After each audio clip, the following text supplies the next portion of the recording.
Guérir est une décision.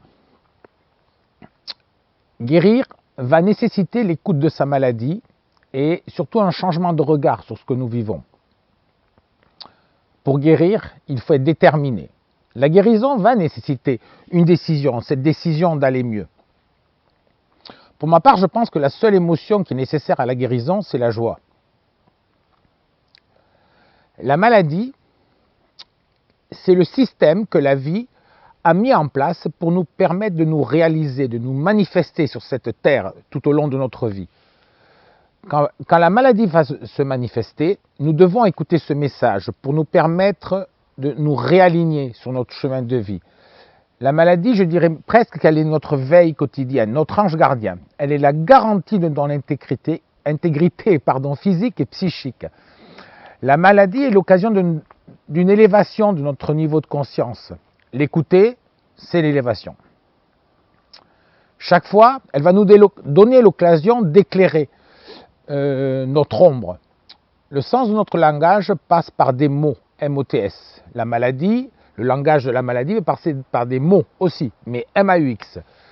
Même si le thérapeute est bilingue, la maladie va demander une décision, un engagement et une nécessité d'écouter ce message. Et il va falloir se poser ces bonnes questions. Quel est le message de cette maladie? Que m'apporte cette maladie? Et plus loin, ai-je envie d'être comme ça l'an prochain, dans 5 ans?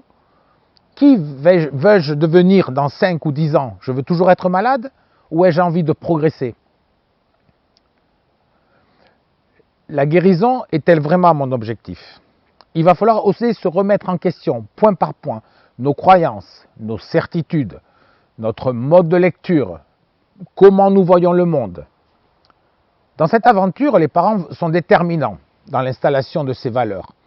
Et ils le sont aussi dans la constitution de notre image personnelle. Voyons ensemble, si vous le voulez bien, quelques racines de notre éducation qui peuvent nous éloigner de notre chemin de vie. Et de la joie, évidemment, puisque normalement un chemin de vie bien réalisé doit être guidé, pour moi, devrait être guidé par la joie. Si nos parents nous ont injecté régulièrement le sentiment d'être nuls ou d'être qu'un bon à rien, plusieurs possibilités vont s'offrir à nous.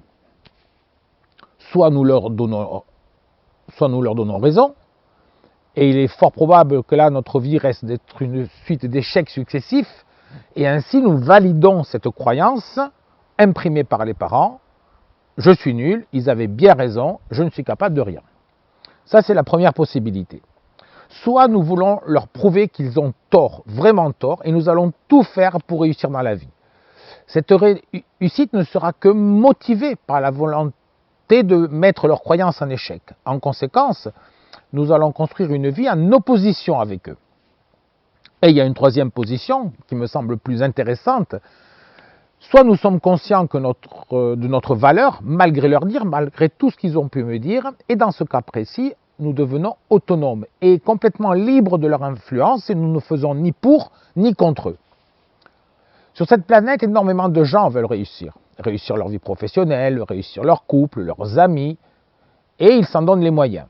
Et beaucoup d'entre eux y parviennent, bien sûr. Alors pourquoi ne changerions-nous pas le mot réussir par guérir?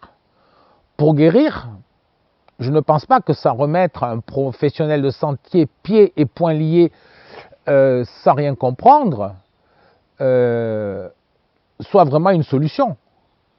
Dans ce domaine-là, je pense que la curiosité est de mise. Dans ce domaine-là aussi, la volonté est de mise. Pourquoi suis-je dans cet état aujourd'hui? Que se passe-t-il aujourd'hui pour que je sois comme ça? Pourquoi mon corps se manifeste, voire se rebelle? Que veut-il me dire? Pourquoi j'ai une inflammation, une grippe, une angine ou, plus grave, un cancer? Pour guérir, il va nous falloir être curieux et avoir le courage d'aller voir ce qui ne va pas. L'intervention de thérapeute, quelle que soit cette technique, va vous faire avancer. Je pense en tout cas. Tout seul, on va se retrouver vite, vous savez, comme un hamster dans sa roue. On va pas vraiment trouver la solution quand on va toujours envisager le problème de la même façon et toujours les mêmes solutions qui vont venir. Il faut un œil extérieur. Il n'est nul besoin, à mon sens, de s'engager dans une thérapie interminable. Juste quelques séances, des fois une, suffisent souvent à casser nos anciens schémas habituels et donner jour à d'autres possibilités, à d'autres lumières. Mais en même temps, tout le monde veut guérir, mais est-ce qu'ils vont vraiment s'en donner les moyens? Donc, guérir, c'est vraiment une décision, en avoir assez avec l'ancien système et vouloir passer sur un paradigme nouveau, un changement. Mais évidemment, cela nous demande de nous remettre en question. C'est tout le challenge.